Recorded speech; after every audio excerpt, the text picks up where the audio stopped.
बताओ। राधे राधे गुरुजी। जी गुरुजी, आप बोलते हैं कि बच्चों को संस्कार देना चाहिए, लेकिन बच्चा ही संस्कार नहीं ले तो क्या करें? क्यों नहीं लेगा? आप बोलते हो रोज नहाना चाहिए, 4 कुल्ला करना चाहिए, बच्चा कितना हाईटेक जमाना है, सब पुरानी बातें हैं। हाँ, तो उनसे बोलो शौच भी मत किया करो, हाईटेक जमाना, ऐसी सोया करो, ऐसी रहा करो, काय की जरूरत है, मत किया करो। क्या आप उनसे बोलो कि वॉशरूम में जाके वहीं खाया करो, जमाना ये वाला है कि अब ये पुराना जमाना नहीं है, हाँ, हाईटेक तो उनसे जमाना बोला करो कि बेटा बेडरूम में क्यों सोते हो, वहीं जाके सो, वहीं खाओ रहो। कि सब ये आपकी फिजूल बातें हैं। हाँ, तो कैसे हाँ। संस्कार देना चाहिए? आप बताइए। कितना उम्र का हो गया? 14 साल। हाँ, अब संस्कार देने की उम्र खत्म हो गई ना। जब देने की उम्र थी तब आप लोग सोए पड़े थे। समय पर संस्कार दिए जाएंगे। आपने अपना दूध पिलाया ना बच्चों को, तब तो मना नहीं किया ना कि मैं दूध नहीं पीऊंगा। जब बच्चे को आपने अपना दूध पिलाया तो उसने मना नहीं किया। जब 5 साल का था तब उसने मना नहीं किया, 10 साल का था। बच्चों को 14 साल के पहले पढ़ा दो, फिर वो तुम्हें पढ़ाने लग जाएंगे। और गुरुजी, बच्चों के पांव का जूता, जब बाप का जूता बच्चों के पांव में आ जाए, फिर बच्चे को माँ बाप नहीं पढ़ा सकते। तो फिर क्या करना चाहिए आप बताइए? लाओ उनको हमारे पास, बात कराओ, गुस्सा बहुत आता है। बात कराओ, बात कराओ। और गुरुजी, घर में जब भी कोई पूजा पाठ होती है तो बहुत ज्यादा गुस्सा आता है, घर में कले कलेश। अब आपने देर कर दी संस्कार देने में, बात कराओ। नहीं कर रहा है। भैया बात कर लो बेटा, क्या नाम है? बात करो बेटा, खड़े हो जाओ, थोड़ी सी बात कर लो। क्या नाम है आपका? प्रीत। प्रीत। हाँ। कितने बार नहाते हो? 2 बार। 2 बार नहाते हो? तो शौच करने के बाद नहाना जरूरी है या नहीं? जरूरी है। तो अभी तो कह रहे थे मां से जरूरी नहीं है।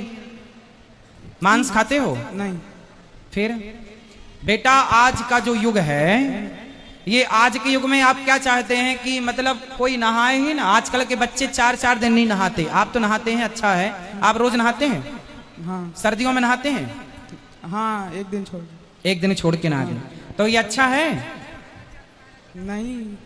हम 12 महीने 2 बार स्नान करते हैं। और हमारे यहाँ 5 साल के जो बच्चे हैं ना, छोटे छोटे, आप तो 14 साल के हो, हमारे यहाँ जो 5 साल का सबसे छोटा बच्चा है, उसके लिए भी नियम हमने बना रखा है और वो फॉलो करता है। वो यदि शौच करने जाएगा, 5 साल का शौच करने जाएगा, दिन में 2 बार या 3 बार भी जाएगा, बच्चा है, तो भी उतनी बार नहा के आएगा। उसके लिए नहीं, वो अपने से नहाता है। मतलब उसे एक बार बता दिया रास्ता, अब वो अपने से नहाता है। अब उसे बोलना नहीं पड़ता। वो लघु शंका जाता है ना, तो कुल्ला करता है 4, पांव धुल के आता है अपने से। अब पहले बताना पड़ा, 10-15 दिन, 1 महीने तक कंटिन्यू बताना पड़ा, फिर बच्चे सीख जाते हैं। बेटा, ये शुद्धि है, जैसी राखो शुद्धि वैसी बने। आप बताओ, आप 4 दिन कुछ मत खाओ, तो क्या आपके अंदर सोचने और समझने की कोई क्षमता रहेगी? नहीं। मतलब आपके अंदर जो थॉट आते हैं, जो विचार आते हैं, वो विचार कहां से आते हैं? पेट भरा होगा तो अच्छे विचार आएंगे या बुरे विचार आएंगे? पेट खाली होगा तो कोई भी विचार आएगा? नहीं। इसका मतलब है आपके खाए हुए अन्न से आपके विचारों का सीधा सीधा संबंध होता है, हाँ या ना? हाँ। इसका साइंटिफिक रीजन समझो। हमारा सनातन धर्म, हमारी हर बात साइंटिफिक है, विज्ञान की कसौटी में खरी उतरती है। मैं आपको हर बात वैज्ञानिक रूप से समझा सकता हूं, साइंटिफिक। अभी समझो, आप कुछ खाते हैं तब ना आपके अंदर शक्ति आती है खड़े होने की, चलने की, या कोई भी काम करने की। मतलब आपके खाए हुए अन्न से आपके विचारों का निर्माण होता है, आप मानते हैं? हाँ। तो आप जितना अच्छा अन्न खाएंगे उतना अच्छा विचार होगा। आप किसी चोर के घर जाओ और चोर के घर का रोज भोजन करो, तो आपकी बुद्धि में क्या आएगा? चोरी। हाँ, फिर आपका मन करेगा चोरी करने का। आप किसी साधु के घर की रोटी खाओ तो आपका मन अपने आप साधु हो जाएगा, पवित्र हो जाएगा। मतलब जैसा खाए अन्न वैसा रहे।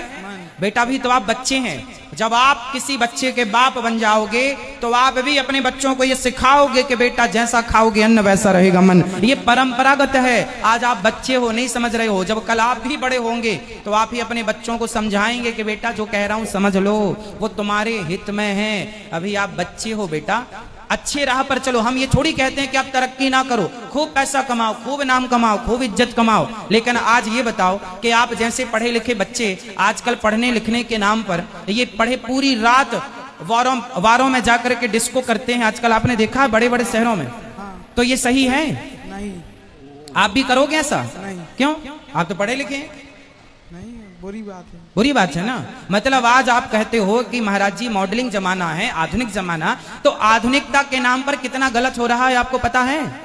पूरी रात रात कुछ लड़कियां डिस्को में, पूरी रात रात लड़के डिस्को में पूरी रात नाचते कूदते हैं, सवेरे इतनी शराब पी लेते हैं कि उन्हें रिक्शा वाला उठा के 4 लोग रिक्शे में डाल करके और घर पहुंचाते हैं। ऐसा है या नहीं? हाँ। तो बताओ ये सही है? गलत है। फिर इसलिए बेटा आज का जो युग है, पैसा कमाओ, नाम कमाओ, इज्जत कमाओ, सब सही है, पर जमाना वही अच्छा है। सोच तो देखो, जमाना आधुनिक अच्छा है, लेकिन हमारे विचार तो पुराने ही अच्छे हैं ना। अब नए विचार तो ये हैं कि कम कपड़े पहन के घूमो, कम नए विचार तो ये हैं कि आप शराब पी रहे हैं, आप मतलब और लोग, आपको नहीं बोल रहे हैं, आपकी उम्र के लड़के शराब पी रहे हैं कि नहीं?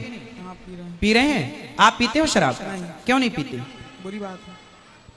तो आपकी उम्र के लड़के पीते हैं तो फिर वो कहेंगे वाह हम तो पढ़े लिखे हैं, आज के यूथ हैं, आज के युग में पी रहे हैं, फिर आप क्या कहोगे उनको? फिर आप भी पीने लगोगे उनकी संगति में कि मेरा दोस्त पीता है यार तो अच्छा ही पीता होगा। मतलब तुम्हारा बाप जो समझा रहा है वो गलत है, और तुम्हारा दोस्त जो नालायक शराब पीने सिखा रहा है वो सही है। आधुनिकता ऐसी कैसी सही है कि वो शराबी बना दे तुम्हें, तो वो सही मान रहे हो यार, और आपका बाप सही रास्ता बताए तो आप अपने बाप को गलत कह रहे हो। कौन सही है? आपका बाप सही है कि आपका दोस्त सही है? बाप।